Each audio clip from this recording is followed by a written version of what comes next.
നമസ്കാരം. ഇന്നത്തെ വീഡിയോയിലേക്ക് ഏവർക്കും സ്നേഹപൂർവ്വം സ്വാഗതം. ഇന്ന് ഇടവമാസം 1-ാം തീയതി.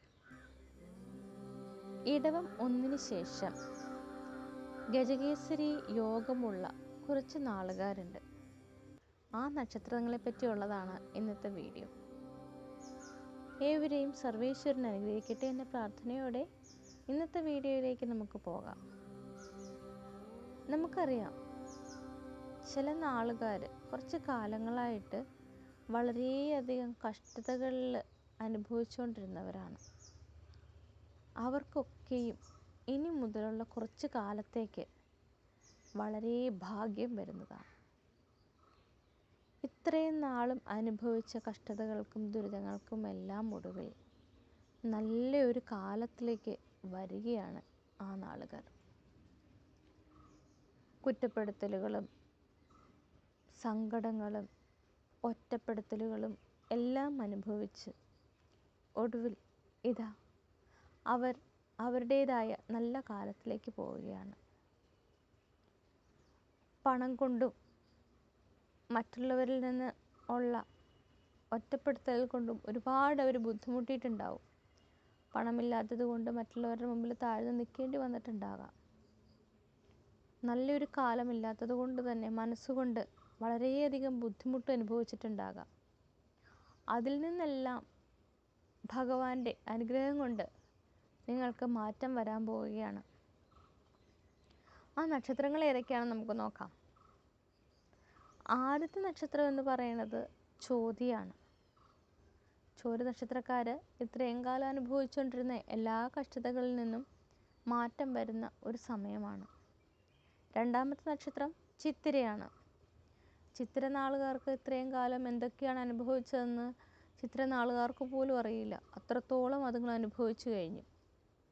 അതിൽ നിന്നെല്ലാം ഇനിയൊരു നല്ല കാലത്തിലേക്കുള്ള ചുവടുവെപ്പാണ്. ഇത്രയും നാൾ അനുഭവിച്ച എല്ലാ കഷ്ടതകളിൽ നിന്നും മാറി നല്ല ജീവിതത്തിലേക്ക് വരുന്ന ഒരു സമയമാണ് ഇനി. ധനം കൊണ്ടും പ്രശസ്തി കൊണ്ടും പ്രവൃത്തി മേഖല കൊണ്ടും എല്ലാം കൊണ്ടും നല്ലൊരു സമയത്തിലേക്ക് വരുന്ന ഒരു സമയമാണിത്.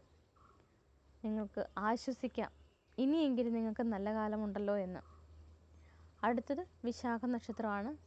വിശാഖ നക്ഷത്ര ജാതർക്കും ഈ പറഞ്ഞ പോലെ തന്നെ ഇത്രയും കാലം എന്തായിരുന്നു നിങ്ങൾ നെഗറ്റീവായിട്ട് അനുഭവിച്ചുകൊണ്ടിരുന്നത് അതെല്ലാം പോസിറ്റീവായി മാറാൻ പോകുന്നു. അടുത്തത് രേവതി നക്ഷത്രമാണ്.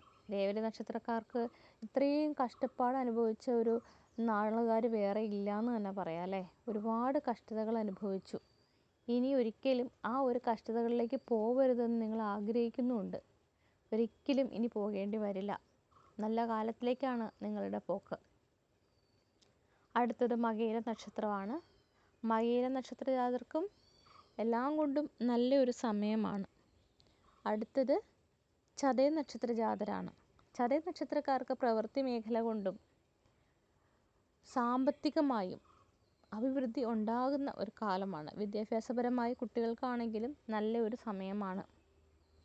അടുത്തത് ആയില്യം നക്ഷത്രമാണ്. ആയില്യം നക്ഷത്ര ജാതർക്കും ഏറ്റവും നല്ല സമയമാണ് എന്നാണ് പറയപ്പെടുന്നതല്ല ആണ്. അടുത്തത് തിരുവോണമാണ്. തിരുവോണ നക്ഷത്ര ജാതർക്കും ഇനിയുള്ള സമയം നല്ലതാണ്. പ്രവൃത്തി മേഖലയിലും വിദ്യാഭ്യാസ രംഗത്തും ഒക്കെ നല്ല സമയമാണ് ഇനി വരാൻ പോകുന്നത്. വീട് പണിയാനൊക്കെ ഉദ്ദേശിക്കുന്നവർക്കാണെങ്കിൽ വീട് പണിയൊക്കെ നടക്കുന്ന ഒരു കാലമാണ് കേട്ടോ. അപ്പോൾ ഇന്നത്തെ വീഡിയോ നിങ്ങൾക്ക് ഏവർക്കും ഇഷ്ടപ്പെട്ടു എന്ന് ഞാൻ വിചാരിക്കുന്നു. ഇനിയും ഇതുപോലുള്ള വീഡിയോകൾക്കായി എൻ്റെ ഈ കുഞ്ഞു ചാനൽ സബ്സ്ക്രൈബ് ചെയ്യാൻ മറക്കരുതേ. ഈ വീഡിയോ ഇഷ്ടപ്പെട്ടാൽ ലൈക്ക് ചെയ്യാൻ മറക്കരുതേ. മറ്റുള്ളവരിലേക്ക് ഷെയർ ചെയ്യാനും മറക്കരുതേ. ഏവരെയും ഭഗവാൻ അനുഗ്രഹിക്കട്ടെ എന്ന പ്രാർത്ഥനയോടെ ഇന്നത്തെ വീഡിയോ നിർത്തുന്നു. നന്ദി, നമസ്കാരം.